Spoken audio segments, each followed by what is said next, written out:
Bonjour, nous sommes aujourd'hui sur Paris, au bureau de représentation du Parlement européen, où nous sommes accueillis par Monsieur Jean-Marie Cavada. Monsieur Jean-Marie Cavada, bonjour. Bonjour à vous tous. C'est un privilège pour moi de vous rencontrer.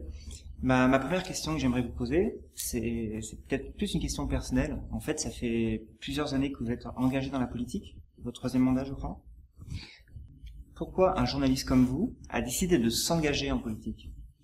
J'ai passé ma vie comme journaliste de base, puis comme responsable de rédaction, puis comme patron d'entreprise essentiellement audiovisuelle, public, privé alternativement, à regarder un être cher qui s'appelle la société française. Comment elle évoluait, qu'est-ce qui lui est arrivé, quelles sont les difficultés qu'elle a rencontrées, pourquoi elle n'a pas fait ses réformes, en quelle situation aurait-elle pu les faire, etc. Donc j'avais en moi, comme beaucoup de journalistes, je suis pas le seul, toute une sorte de kaléidoscope, de photographie, de connaissances en réalité, des difficultés, des succès, mais aussi des remèdes à apporter à nos difficultés. Ce qui m'a amené assez naturellement à franchir le pas, quand je me suis senti un peu saturé de journalisme, j'avais un peu tout fait dans mon métier, et de façon passionnante et intéressante, à franchir le Rubicon et à me mettre la main à la pâte et dire, eh bien maintenant, tu vas pas rester sur le bord de la rivière pour voir les malheurs de ton pays passer devant toi, comme un petit bourgeois tranquille, tu vas rendre un peu à ce pays ce qu'il t'a donné, puisque c'est mon cas, mon histoire personnelle, en tout cas,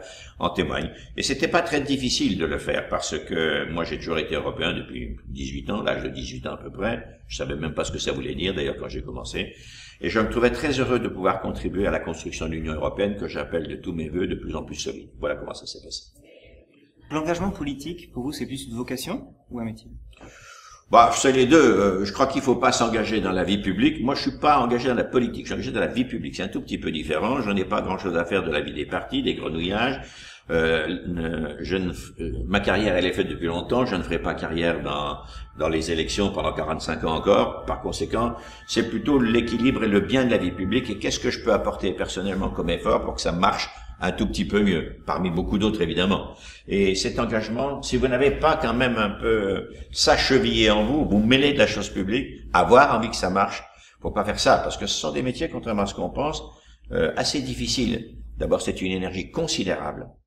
Vous êtes seul, vous n'avez pas 3000 personnes autour de vous. J'ai été président de Radio France, il y avait 5000 personnes. Là, je suis président de moi-même, ou à peu près, on est 3-4.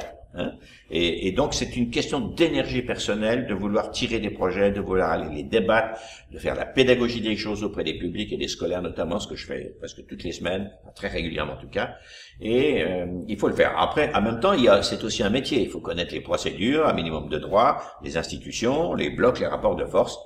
Bon, mais c'est avant tout une vocation. Je pense que c'est avant tout un investissement personnel qui tient plus à la vocation ou au désir qu'aller faire carrière. Bien sûr, il y a dans la politique des gens qui y entrent pour faire carrière.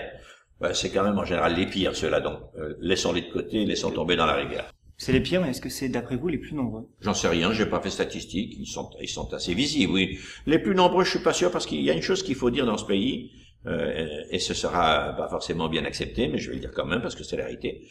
L'immense majorité des élus de ce pays, les municipaux, les départementaux, les régionaux, et même les députés sénateurs, c'est pas des métiers très très très bien payés. Des gens qui ont des capacités peuvent gagner beaucoup plus d'argent. Donc, il faut pas se tromper là-dessus. Un conseiller municipal, c'est vraiment du bénévolat d'infirmière.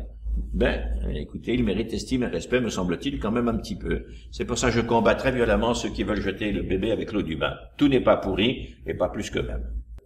Laquelle de ces deux carrières, politique ou journaliste, avez-vous le plus apprécié ?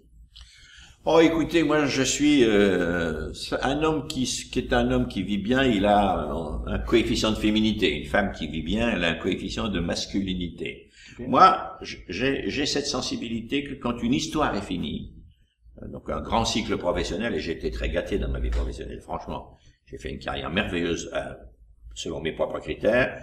J'ai presque toujours fait ce que je voulais avec qui je voulais. Quand il me plaisait pas, j'allais ailleurs et ça marchait. Donc, vraiment, youpi, quoi, c'est le grand bonheur, ça. Mais il y a un moment où vous avez épuisé, vous sentez que vous avez épuisé les charmes de l'investissement personnel. Je n'aime pas repasser sur les lieux de mon crime, si je puis dire. Et par conséquent, j'ai éprouvé le besoin de faire du neuf, de tourner une page pour aller m'investir dans autre chose qui me plaisait aussi, qui me tentait et qui était les affaires européennes. Pour conclure, beaucoup de jeunes en soif de réussite regardent notre émission sur Internet. Si vous devez leur donner un conseil à ces jeunes et moins jeunes, pardon, qui veulent réussir, et peut-être pour certains d'entre eux, plus que la réussite, veulent l'accomplissement personnel. Oui, mais vous m'avez regardé, est-ce que vous croyez que je suis en état de donner un conseil? Non, la seule chose que je peux aider, c'est pas un conseil, c'est un appui, c'est une aide. Faites avec... ne censurez pas votre énergie, ne censurez pas vos désirs. Vos désirs, c'est votre future carrière. Alors allez-y. Allez-y, galopez. Les gens sont d'accord, sont pas d'accord, allez-y. Vous n'aurez jamais de meilleur censeur que vos propres doutes. Ça suffit déjà de ces doutes pour ne pas écouter ceux de l'extérieur. Vous avez envie de faire quelque chose, c'est original, c'est singulier, c'est classique. Vous faites ce que vous avez envie de faire. Simplement, vous le faites avec une grandeur de femme ou d'homme telle que vous serez fier le soir en rentrant vous-même, en regardant dans votre miroir, d'avoir été quelqu'un de bien. Parce qu'on peut pas bien vivre, on peut pas aimer si on s'estime pas, on peut pas s'estimer si on est un malfrat, si on fait les choses à moitié, si on sabote ce qu'on fait, etc. C'est un tout. Le travail, contrairement à ce qu'on dit dans notre pays, libère, apporte de la liberté. D'ailleurs, les plus prisonniers sont ceux qui n'ont pas de boulot. Et donc, écoutez vos passions, allez-y et faites-en votre métier si c'est possible. Vous serez très heureux dans la vie et après tout, c'est le but de la vie. Être heureux, non? What else?